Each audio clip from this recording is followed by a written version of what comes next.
నమస్తే అండి, welcome back to Maheshwar. ఈరోజు మనం ఎంతో లైట్గా కమ్మగా ఉండే పొట్లకాయ పాలు పోసిన కూర ప్రిపేర్ చేసుకుందామండి. చాలా తక్కువ ఇంగ్రీడియంట్స్తో మనం పొట్లకాయ పాలు పోసిన కూర తయారు చేసుకోవచ్చు. ఇది కమ్మగా ఉంటుందండి. దీనికోసం పొట్లకాయ, అట్లాగే ఉల్లిపాయలు, పచ్చిమిరపకాయలు, పాలు అవసరం అవుతాయండి. తాలింపు దినుసులు అంతే. పొట్లకాయకి పైన నువ్వుగా తెల్లగా ఉంటుంది కదండి, అదంతా మనం నైఫ్ పెట్టి మొత్తంగా గీరేసేయాలి.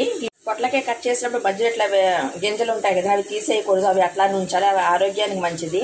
బాగా గట్టిగా ముదిరిపోయినట్లయితే తీయాలి తప్పించి, లేతగా ఉంటే ఉంచేసేయాలి. ఇలా కట్ చేసిన పొట్లకాయ ముక్కలన్నిటిని ఒక గిన్నెలో వేసి కాస్త సాల్ట్ వేసి గట్టిగా పిండేసేయాలండి.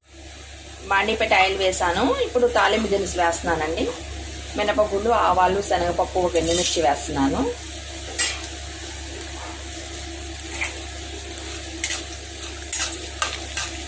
తాలింపు ఫ్రై అవ్వాలి.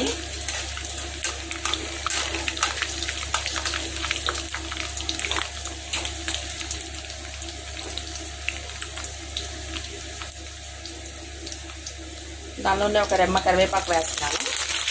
తాలింపు ఫ్రై అయింది. ఇప్పుడు మనం కట్ చేసి పెట్టుకున్న ఉల్లిపాయ, పచ్చిమిరపకాయ వేస్తున్నాను. ఎక్కువ కారం లేవండి మిరపకాయలు, ఒక 5 వరకు వేసాను. ఇది మనం ఎలాంటి మసాలాలు వేయవండి, కమ్మగా ఉంటుంది.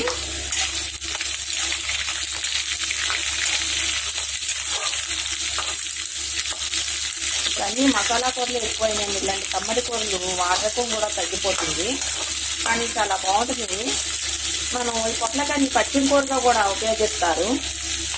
జ్వరం తగ్గిన తర్వాత, మామూలుగా ఏదైనా ఆపరేషన్స్ అయిన తర్వాత కూడా పొట్లకాయ, బీరకాయ, సొరకాయ అట్లాంటి కాయగూరలు మాత్రమే పెడతారు. కొన్ని పసుపు వేస్తున్నాను.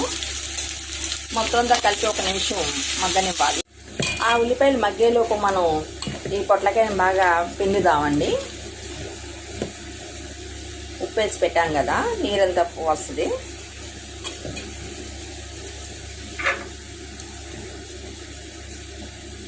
పొట్లకాయలు చాలా విటమిన్స్, మినరల్స్ ఉన్నాయండి. దీనిలో ఏ, సి, ఈ విటమిన్స్ ఎక్కువగా ఉన్నాయి. ఈ పొట్లకాయ తినడం వల్ల జుట్టు బాగా పెరుగుతుందండి. ముక్కలు మొత్తం పిండేసానండి. చూసారు ఎన్ని నీళ్ళు వచ్చాయో. ఈ నీళ్లు తీసేయడం, కంప్లీట్గా మగ్గనవసరం లేదు. ఇట్లా మనకు పచ్చిదనం పోయేంత వరకు మగ్గితే సరిపోతుంది. ఇప్పుడు మనం నీళ్ళు పిండి పెట్టుకున్న పొట్లకాయ ముక్కలు ఉన్నాయి కదండి, ఇవి వేసేద్దాము.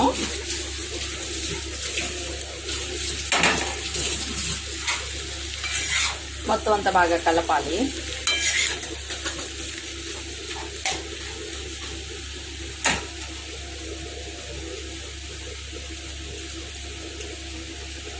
టేస్ట్కి సరిపడిన సాల్ట్ వేస్తున్నానండి. ఉల్లిపాయల్లోనే వేయాలి. జస్ట్ మిక్స్ అయ్యాను, ఇప్పుడు వేస్తున్నాను. మనం ముక్కల్లో కూడా కాస్త ఉప్పు వేసాం కదండి, చూసుకుని వేసుకోవాలి. ఇప్పుడు మొత్తం అంతా ఒకసారి కలిపేసి మూత పెట్టి ఉంచాలండి. అలా ఒక 5 నిమిషాలు ఉంచితే మగ్గుతుంది. దీనిలో ఒక 1/2 స్పూన్ కారం వేసి బాగా కలపాలి. పొట్లకాయ మగ్గింది కదండి, ఇది మనం దీంట్లో కాచిన పాలు పోస్తున్నాను.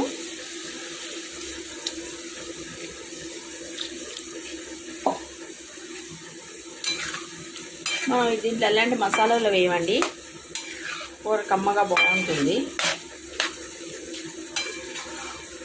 ఇలానే సొరకాయ పాలు పోసుకోవచ్చు, బీరకాయలో పాలు పోయచ్చు, వంకాయలో పాలు పోసి చేసుకోవచ్చు అండి. ఇవి మన ఆంధ్రాలో ఎక్కువగా వాడుతూ ఉంటారు. దానిలో పల్లెటూరు వైపు అయితే ఇంకా బాగా ఇంట్లో చిక్కటి పాలు ఉంటాయి. అయితే పొట్లకాయ కూరకు ఒక అపోహ ఉందండి. కోడిగుడ్డు పొట్లకాయ కలిపి తింటే పాయిజన్ అవుతుందని చెప్పేసి, అది అపోహ మాత్రమే. పొట్లకాయ బాగా లైట్గా డైజెషన్ అవుతుంది. ఎగ్ దానిలో ఉన్న ప్రోటీన్ వల్ల కొంత టైం తీసుకుంటుంది డైజెషన్ అవ్వడానికి. ఆ అడ్జస్ట్మెంట్ వల్ల మనకి పొట్ట కొంచెం అప్సెట్ అవుతుందండి, అంతే తప్పించి అది పాయిజన్ అయితే కాదు. పాలన్నీ దగ్గరికి వచ్చేసాయండి. కూర అంతా బాగా మగ్గిపోయింది. ఇంకా స్టవ్ ఆఫ్ చేసేస్తున్నాను. ఇది చపాతీ, రైస్లో కూడా చాలా బాగుంటుంది. మీ ఇంట్లో పెద్దవారు అనుకుంటే ఈ కర్రీ చేసి పెట్టండి. ఏమన్నారో కామెంట్ సెక్షన్లో కామెంట్ చేయండి. ఈ కంటెంట్ మీకు నచ్చితే లైక్ చేయండి, షేర్ చేయండి, సబ్స్క్రైబ్ చేసుకోండి. Thank you for watching.